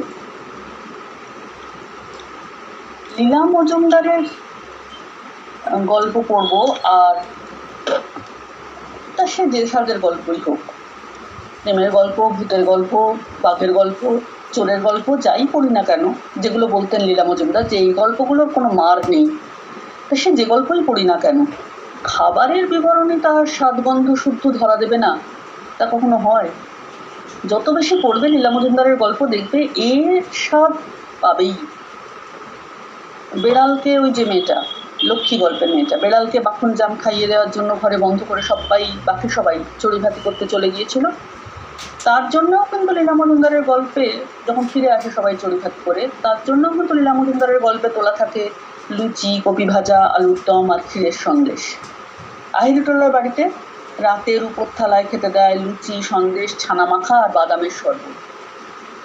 বন বিভাগের কর্তা যে বড় মামা, যেখানে ওই শেল্টার গল্পটা ঘটনা ঘটেছিল, বড় মামার বাড়িতে দুপুরে খাওয়া হয় ভুনি খিচুড়ি, আলু মটরের চচ্চড়ি, বুনো হাঁস ভাজা আর খোবানি দেওয়া ক্ষীর। ওহি দিদির বন্ধুরা গল্পটায় কত রকম খাবারের কথাই আছে, তার মধ্যে যেটা আমার সবচেয়ে লোভনীয় লেগেছিল সেটা একটু বলি। ওহি দিদির পড়ন্ত আঁচে বসানো দুধে 1/2 ইঞ্চি সর পড়ে, পুরু সর, তার সোনালি রং, তাতে চাঁদের গায়ের মতো ফুটফুট দাগ। রাতে সেই সর তুলে মধ্যিখানে কাশির বাটার চিনি ছড়িয়ে ভাঁজ করে রাখেন ওহি দিদি। তারপর তার একটুখানি কেটে খান সুরেনবাবু, একটুখানি খান তার শাশুড়ি, যদি কিছু বাকি থাকে ওহি দিদি খান। আর পৌষ পার্বণ তো সমারোহের সময়, পাটিসাপটা, গোকুল পিঠে, নারকোল নাড়ু, দুধপুলি, শেষই নেই এসবের। এমনি যে কত কত গল্পে ছড়ানো আছে লীলা মজুমদারের, চমৎকার সব খাবারের স্বাদে জিভে জল এসে যায় পড়তে পড়তে, পাঠকের বহু সময় ঘটেছে। কিন্তু এটা শুধু নয়, এইরকম খিদের গল্প পড়ুন। এই সব ভুতুড়েতেই আছে খিদের গল্প। খিদের পৃথিবীতে মানুষের নিষ্ঠুরতার ছবি ধরা থাকে তলায় তলায়, আর তলার সেই রেখাটাকে ঘিরে ঘিরে বোনা হতে থাকে মানুষেরই উদারতার, ভালোবাসার, সহমর্মিতার ছবি। এই ওহি দিদির বন্ধুরা, যেটার কথা বলছিলাম, এটাই এমনি একটা গল্প। বগেশ আর তার কাটা ভাই বোনদের ছেঁড়া জামা, নোংরা হাত, আর 200 বছরের পেট ভরা খিদে। 200 বছর পেরিয়ে মুকুল ধরেনি গয়লাপাড়ার কোনো আম গাছে, আর 200 বছর পর মানুষেরই বুক ভরা ভালোবাসা আর পেট ভর্তি খাবারে এতদিনে মন ভরল, পেট ভরল গরিব ঘরের কালো কালো ছেলে মেয়েগুলোর। 200 বছর পরে মুকুল ধরল গাছে গাছে। কিংবা তেপান্তরের পাড়ের বাড়ি, ভূতের বাড়ি নয় বলে চিহ্নিত করবার দায়িত্ব নিয়ে যারা চুবড়ি ভর্তি ওই আবার খাবার, কচুরি, আলুর চাট, লেমনের, জিভে গজা, কাঁচকলার আচার, এসব নিয়ে তেপান্তরের পাড়ের বাড়িতে রাত জাগতে গিয়েছিল, আর যাওয়া মাত্র ঝাঁপিয়ে পড়ে মুহূর্তে শেষ করে ফেলেছিল সবটুকু খাবার। কত বছর আগে ওই লিখলিকে ছেলের দল, কত বছর খায়নি তারা, কত কত বছর আগে কবে পেট পুরে ভালো করে খেয়েছিল তারা। তারা বলছিল গরম গরম ভাত, কি স্বাদ সে ভাতের, কি গন্ধ সে ভাতের। কতদিন যখন বেঁচে ছিল তারা, কতদিন সেই ভাতের স্বাদ গন্ধ পায়নি তারা উদ্বাস্তু জীবনের দিনগুলোতে। খিদের এমনি কত নিষ্ঠুর গল্প, কত যন্ত্রণা, রীতিবৃত্ত আর সময় রীতিকথা জড়িয়ে আছে এই সমস্ত মজার গল্পে, কৌতুকের গল্পে, রহস্যের গল্পে, ভূতের গল্পে। গয়না দিদির বাপের ভিটে, এই যে গল্পটা, এই গল্পের বাঁকে বাঁকে একটা বধূ নির্যাতনের গল্প চোখে পড়ে যায় না? রোগা কালো পেঁচো আর তার নাক কাটা মাকে আশ্রয় দিয়েছিলেন, নিরাপত্তা দিয়েছিলেন গয়না দিদির ঠাকুরদা, তারাই রয়ে গেছে আজও। গয়না দিদিকে তারাই সেবা দিয়েছে, বাস করবার স্বাচ্ছন্দ্য দিয়েছে। কিন্তু পাড়াগাঁয়ের দুষ্টু দুষ্টু কথাটাই বলা আছে ওখানে, পাড়াগাঁয়ের দুষ্টু এক গরিব গৃহবধূর নাক কেটে দেওয়ার মতো শাস্তি দেওয়াও তো সম্ভব হয়েছিল তার স্বামীর পক্ষে, তার পরিজনদের পক্ষে। কি ছিল গরিব ওই বউটির দুষ্টুমির মাত্রা, কতখানি ছিল, কে নির্ধারণ করেছিল সেই দুষ্টুমির মাত্রা, যে পেঁচোকে শুদ্ধ তার মাকে তাড়িয়ে দেওয়ার সাহস পেয়েছিল? সে সাহস পেয়েছিল এমনকি তার নাক কেটে নেওয়ার। এই কোন যুগান্তরের পার থেকে সেই মা ছেলেতে নিঃশব্দে কাজ করে যায় গয়না দিদি বাপের ভিটেতে, এই ছবিটাই দেখি আমরা ওটা গল্প জুড়ে। তাদের ছায়াটুকু পর্যন্ত পড়ে না। গয়না দিদি যখন তার ছেলে বউ ফিরিয়ে নিতে আসা ছেলে বউ, মাঝি, এদের সবাইকে বলেন এত ভালো কাজ করে যায় মা ছেলে, যারা ছায়াটুকু পর্যন্ত পড়ে না মাটিতে। এটা শুনে আতঙ্কে স্থির হয়ে যায় তার শ্রোতারা। এই ভৌতিকতার ইঙ্গিতটুকু দিয়ে গল্প শেষ হয়, কিন্তু তার আড়ালে এই অসহায় একজন গ্রাম্যবধূর লাঞ্ছনার ইতিহাস যে লুকিয়ে আছে, মনে হয় সেটা ঢাকা পড়ে যায় না। ওই যে তেপান্তরের পাড়ের বাড়ির কথা বলছিলাম, সময়ের এইরকম ক্ষত ওই বাড়িটার গায়েও খুব স্পষ্ট হয়ে আছে। উদ্বাস্তু ভূতের গল্প এর আগে কটা পড়েছি মনে পড়ে না আমার। মানুষের দাপটে ভূতেরা তাদের বাসস্থান থেকে উৎখাত হয় প্রায়ই। এ নিয়ে অনেক মজার গল্প ছবি আমরা পড়েছি। তোমরা বোধহয় ভূতের ভবিষ্যৎ সিনেমাটাও দেখেছো, যেখানে এইটা নিয়েই ভূতেরা মানুষের দাপটে বাসস্থান থেকে উৎখাত হচ্ছে, এটা নিয়েই সিনেমাটা ছিল। কিন্তু এই গল্পে একদল উদ্বাস্তু মানুষকেই, একালের মানুষকেই আশ্রয় দেবে বলে এই বাড়িটা ভূতহীন এটা প্রমাণ করবার দরকার হয়েছিল। কিন্তু এই বাড়িটা জুড়ে যারা ছিল, যারা গরম ভাতের গন্ধ পায়নি অনেকদিন, তাদের মাথার উপর ছাদ ছিল না অনেকদিন, সেরকম উদ্বাস্তু ভূতেরাই এই বাড়িটা জুড়ে বাস করতো। তাদের উপদ্রবেই এই বাড়িটা কোনোভাবে বাসযোগ্য করে তোলা যাচ্ছিল না। এই উদ্বাস্তু ভূতেদের ঘর না থাকার, খেতে না পাওয়ার এই যে সময়ের ছবিটা, এর মধ্যে কিন্তু এই মজার আড়ালে এই যে গিরগিটি ঝ্যাঙা এইসব ছেলেগুলোর এই কীর্তিকলাপের আড়ালে দেশভাগের জ্বালা আছে, ছিন্নমূল হওয়ার যন্ত্রণা আছে, আমাদের রক্তাক্ত একটা অতীত, সবচেয়ে রক্তাক্ত যে অতীতটা আমাদের সঙ্গে জড়িয়ে আছে, সেটা জলজলে হয়ে আছে ওই লিকলিকে ছেলেগুলোর সারা শরীরে। সব গল্পের আলোচনা বোধহয় এইটুকু সময় করতে পারবো না, আরো অনেক গল্প তো বাকিই রয়ে গেল। কিন্তু এত গল্পের ভিড়ে একটা গল্পের কথা উল্লেখ না করলেই নয়, যে গল্পে ভূত নেই, ভূত বলে আমরা যাকে এতক্ষণ ধরে যে বস্তুটাকে নিয়ে আলোচনা করছি, সেই ভূত একেবারেই নেই। একটা গল্পই আমার চোখে পড়েছে যাতে এই ভূত বস্তুটা নেই। সেই গল্পটার নাম সোহম। নামকরণেই গল্পটার বিষয়ের ইঙ্গিত আছে।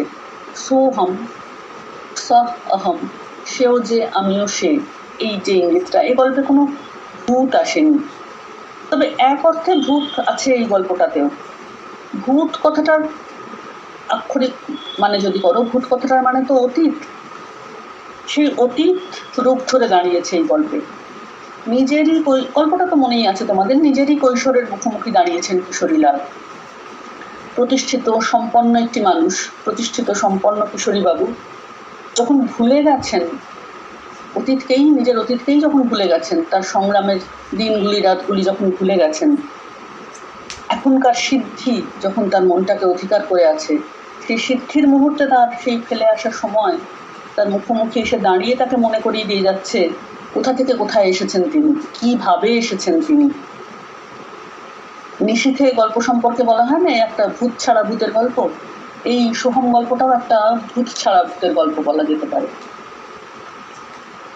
আর একটুখানি কথা বলি, শুধু ভূত আছে না নেই এ নিয়ে বাজি ধরা আছে সব ভুতুড়ের কয়েকটা গল্পে। খেয়াল করেছো নিশ্চয়ই তোমরা। পেনেটিতে পাশের বাড়ি আর ভুতুড়ে গল্প, এই তিনটে গল্পই আমার মনে হচ্ছে যে ভূত নিয়ে একটা বাজি ধরার ব্যাপার আছে। পেনেটির শিবু সিজি বুঝি বা ভূতের গল্পের পিসেমশাইয়ের অভিজ্ঞতা, কিংবা পাশের বাড়ির চাঁদের আলোয় মিলিয়ে যেতে যেতে ওই যে মালি ছেলেটিকে বলে গিয়েছিল 100 বছর ধরে এ বাড়িতে কাজ করে কোনোদিন ভূত দেখেনি সে। এই 3টে গল্পেই কেউ না কেউ কোনো না কোনোভাবে বাজি ধরেছিল বা প্রমাণ চেয়েছিল ভূতের অস্তিত্বের। আর গল্প 3টার পরিণামই কিন্তু ওই মহেশের মহাযাত্রার মতোই বলে চলেছে, আছে আছে সব আছে। লীলা মজুমদারের ওই মানে সভ্যতুরেরই শেল্টার নামের যে গল্পটার কথা একটু আগে আমরা ভাবছিলাম, শেল্টার গল্পটা শেষে শ্যামরতন দা বলছিলেন না, শ্যামরতন দার কথাটাই বলছি। কাকে ছায়া আর কাকে বাস্তব বলবি জানি নেই। বালিগঞ্জে আমাদের বাড়িতে সারি সারি কাঁচের জানলা, তার ভেতর দিয়ে মাঠের ওপারে সত্যিকার নতুন বাড়ি দেখা যায়। তৈরি শেষ হয়নি, খালি, রাতে ভূষো অন্ধকার। ওই জানলার কাছেই দেখতে পাই দূরে মোড়ের মাথায় আলো জ্বলা গম গম বাড়ির ছায়া।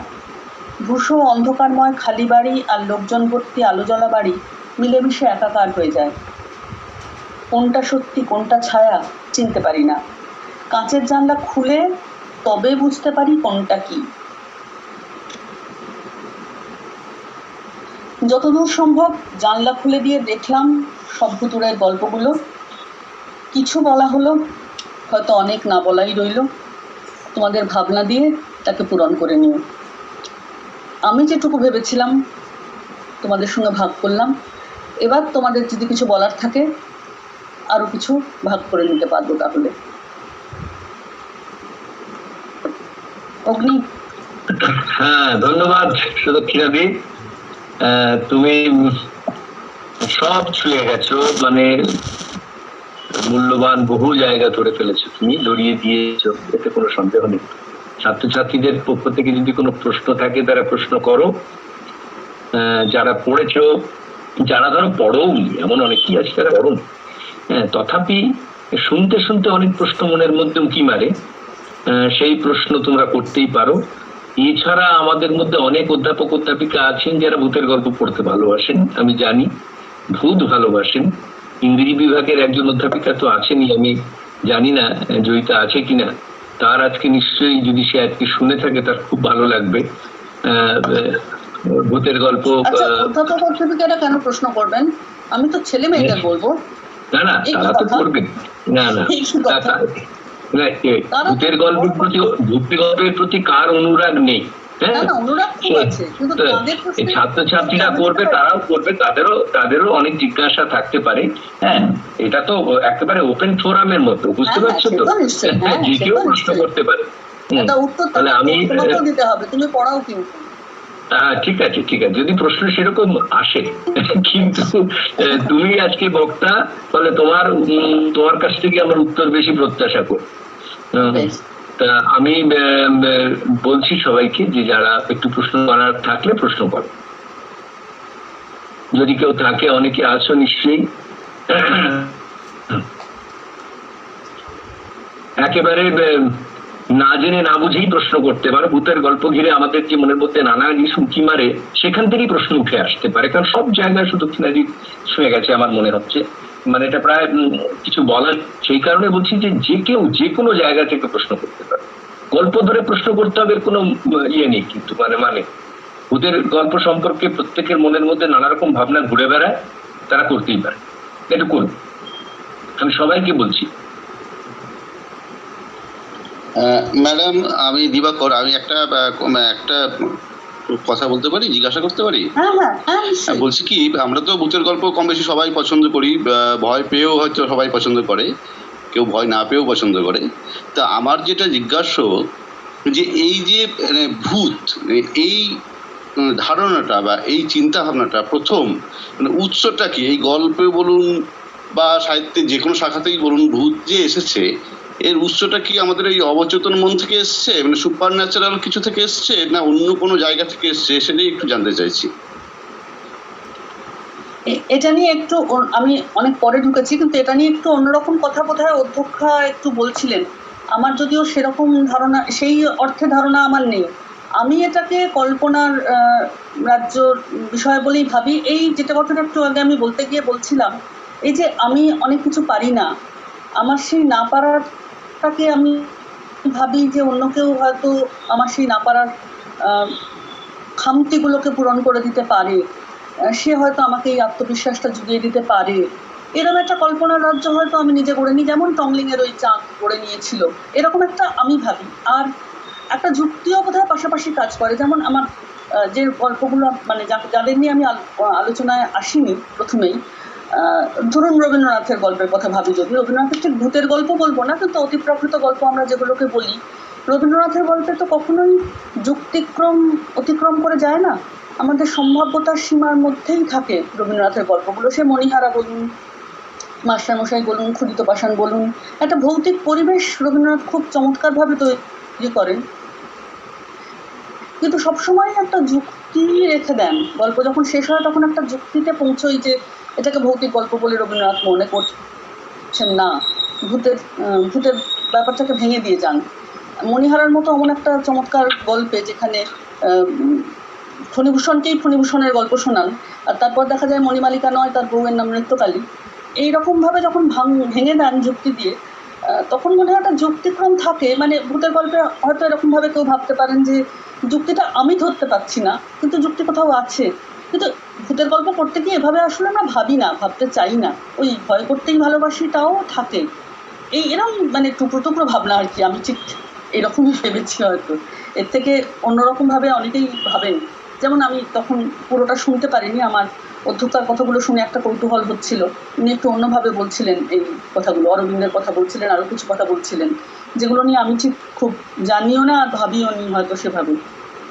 উনি যদি আর কিছু বলেন বা অগ্নির যদি অন্য কিছু না, আর কারো প্রশ্ন?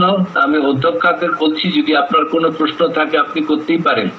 না, আমার তো ম্যাডামের লেকচার খুব ভালো লেগেছে, কমেন্টসে লিখেছি আমি, মানে সত্যি এত আর্টিকুলেশন এত ভালো, মানে আমি তো নতুন ভক্ত, আর ম্যাডাম সত্যি খুব মানে সুন্দরভাবে আপনি উপস্থাপনা করেছেন। হ্যাঁ, ধন্যবাদ। হ্যাঁ, আর একটা জিজ্ঞাসা করতে পারি? হ্যাঁ হ্যাঁ বলুন। মানে ভূতের কথা সাধারণভাবে নাকি সুরেই হয়, মানে এইটা কি শুধু ভয় পাওয়ানোর জন্যে, নাকি মানে কোনো কমেডি বিষয়টাকে আনার জন্যে বা অন্য কিছু, সেটাই একটু জানতে চাইছি। এমনিতে লীলা মজুমদারের গল্পে কিন্তু সচরাচর ভূত নাকি সুরে কথা বলে না। হ্যাঁ, বলে না। হ্যাঁ, বলে না।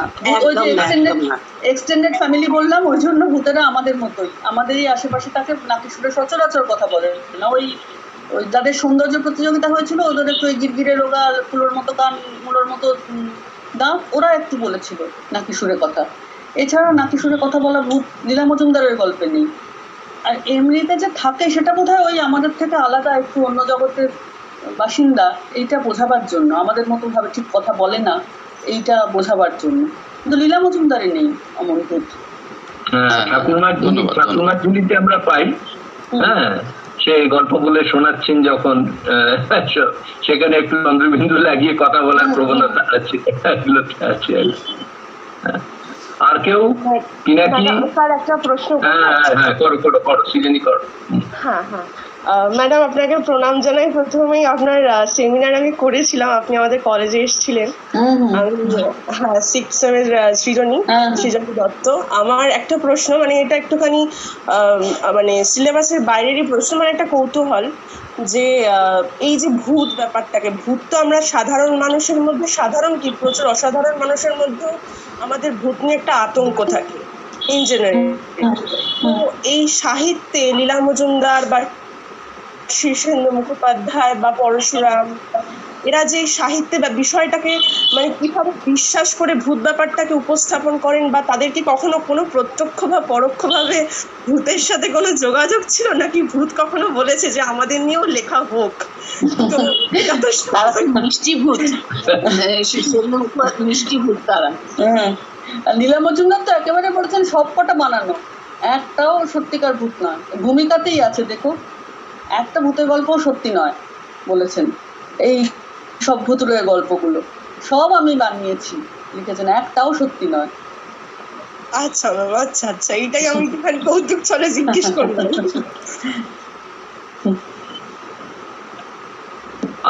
আর কেউ আমি আজকে জয়িতাকে চাইছিলাম ইংরেজি, সে তো ভূত প্রেমী মানুষ। আচ্ছা পিনাকি বল। হ্যাঁ, সে খুব ভূত ভালোবাসে, ভূতের গল্প সে আর কিছু চায় না, তাকে আমি আজকে দেখছি না। হ্যাঁ পিনাকি বলো। আমার যেটা প্রশ্ন সুদক্ষিণা দিকে, ওই প্রশ্নটা অগ্নিদাই শুরুতে একটু রেখেছিল, সেটা হচ্ছে আমার যেটা মনে হচ্ছে এই ভূতেদের ব্যাপারে যে সাহিত্য, সেটা এই নতুন সিলেবাসে বাংলার ছাত্রছাত্রীদের জন্য অন্তর্ভুক্ত হয়েছে।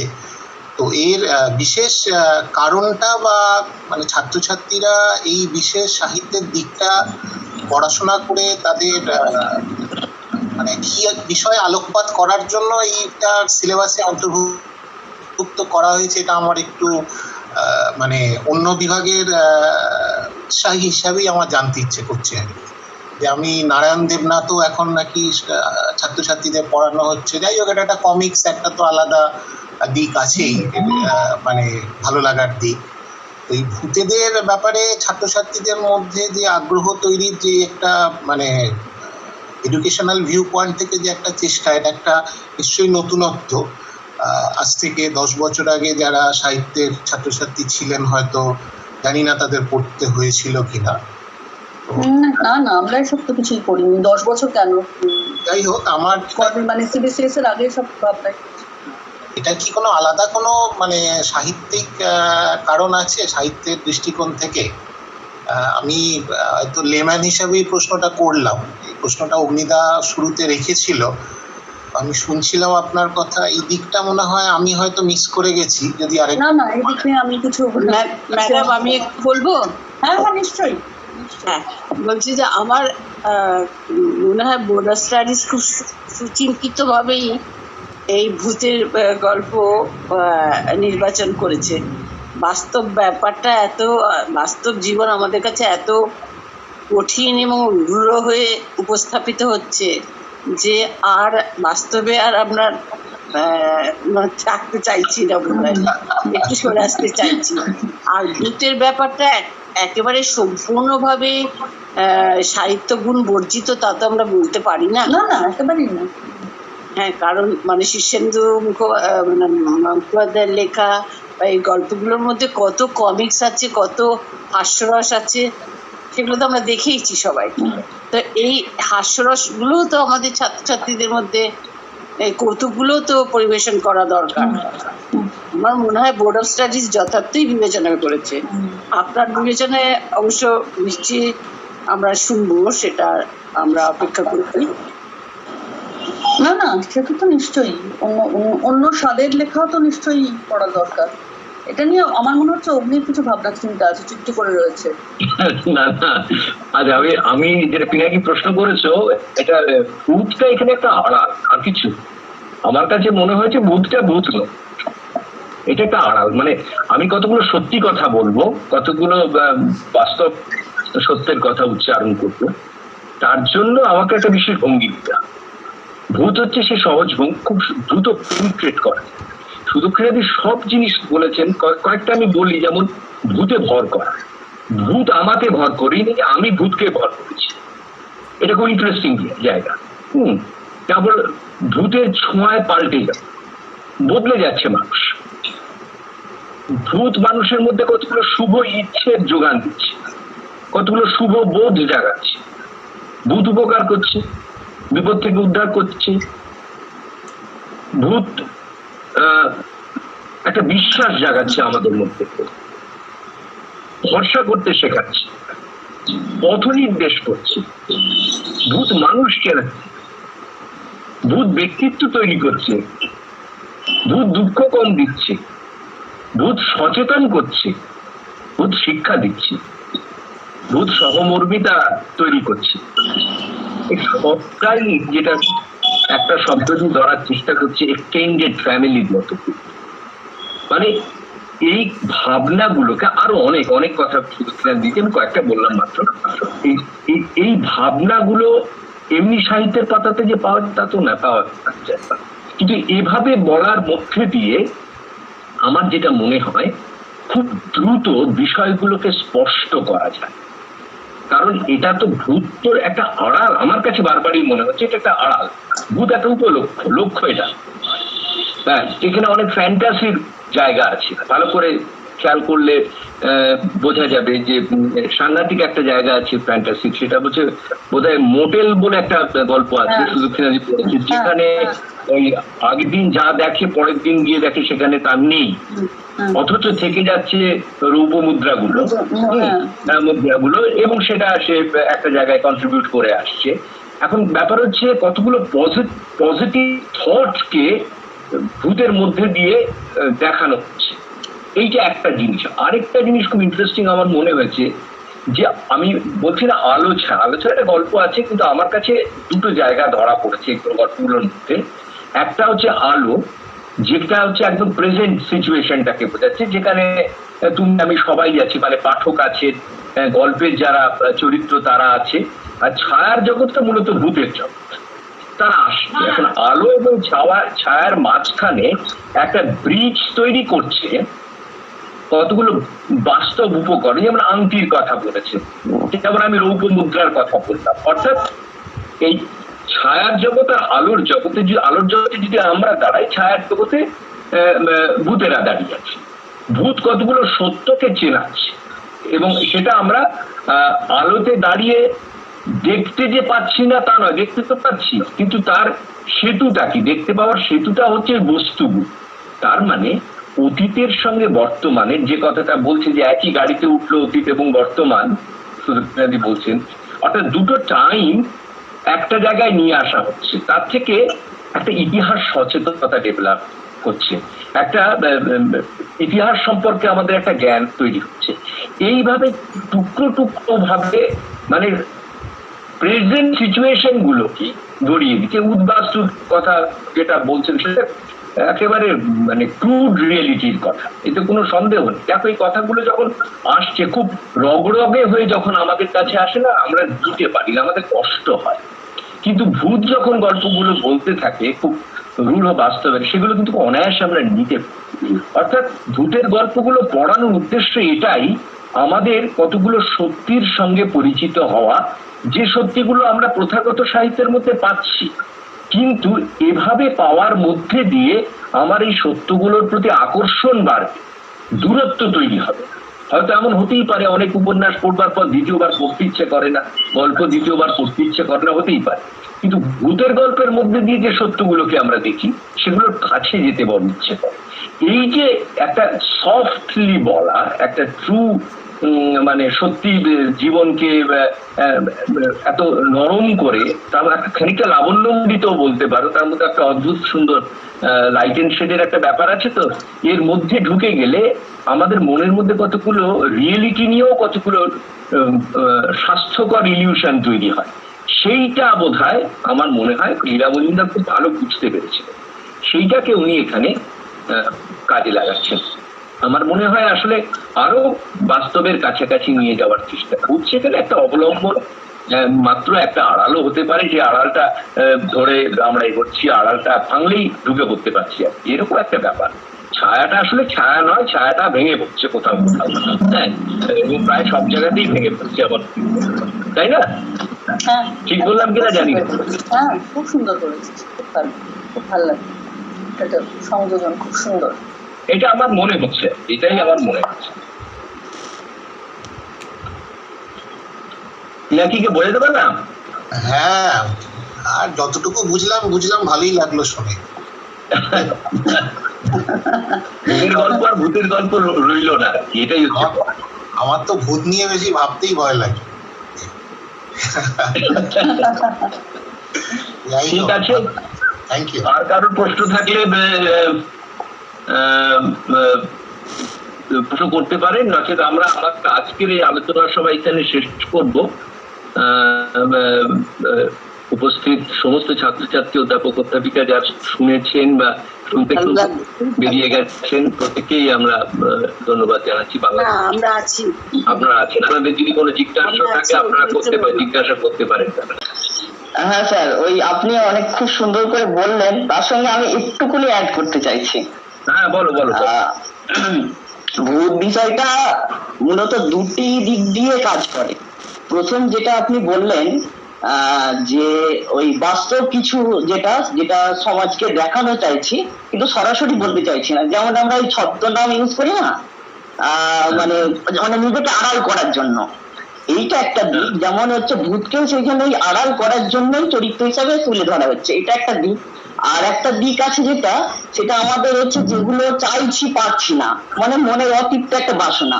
ফ্রয়েডের হচ্ছে এই স্বপ্নতত্ত্ব যেমন কাজ করে, যে আমরা অনেক কিছু চাইছি বাস্তবে সেগুলো পেয়ে উঠছি না, তখন এই স্বপ্নটা আসে। স্বপ্ন যেমন হচ্ছে কিন্তু একটা বাস্তবেরই দিক, সেরকম হচ্ছে ভূতের ক্ষেত্রেও তেমন, যে আমরা যেগুলো চাইছি পাচ্ছি না। ওই যেমন আছে না সত্যজিৎ রায়ের হচ্ছে ওই ভূতে বর দেওয়া, যে আমরা আসলে ওই সিচুয়েশনে তৈরি হয়েছিল, যে কারণে ভূত এসে আমাকে ওই জায়গাগুলো পজিশন গুলো তৈরি করে দিল।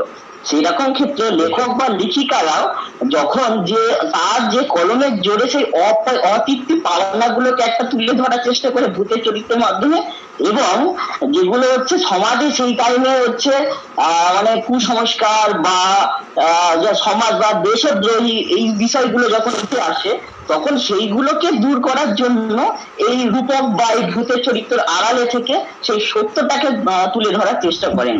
তার জন্য এই চরিত্রগুলোকে তারা হচ্ছে মানে আইডেন্টিফাই করে তৈরি করা হয়, এটাই, আর কিছু নয়। এটা আমার নিজস্ব মন্তব্য স্যার। হ্যাঁ, আমারও তাই মনে হচ্ছে, তাই মনে হয়। আসলে আমরা সবাই কিন্তু ভূত, আমরা সবাই ভূত। আচ্ছা, আর কারো কোনো প্রশ্ন আছে? ম্যাডামের কথাটাই শেষ কথা। বেশ, আলোচনাটাকে আমরা তাহলে এখানেই আজকে শেষ করি। আর আমরা, ম্যাডাম তো বলতেন যে তোমাকে আবার বক্তা হিসেবে আমরা পেতে চাই। হ্যাঁ, সেটা তো আমরা পাবো, আবার পেতে চাই। আর সবাইকে ধন্যবাদ দিচ্ছি, আপনারা উপস্থিত থেকেছেন, বিভাগের কাজে উৎসাহিত করেছেন সবাইকে। যারা দিলেন না তাদেরও ধন্যবাদ জানাচ্ছি, যারা আসতে পারেননি, ব্যক্তিগত কাজে হয়তো থেকে আসতে পারেননি। আমরা প্রতি মাসে এরকম একটা করে আলোচনা সভার আয়োজন করব, এবং সেখানে আপনারা উপস্থিত থাকলে সেটাকে আরো আমাদের পাশে থাকবেন ম্যাডাম। হ্যাঁ, নিশ্চয়ই। নেতাজিনগরকে আমার নিজের কলেজই মনে হয়, প্রথম পড়িয়েছিলাম। বেশ, তাহলে সবাইকে ধন্যবাদ জানিয়ে মোটামুটি আজকে পর্ব আমরা শেষ করছি। ধন্যবাদ।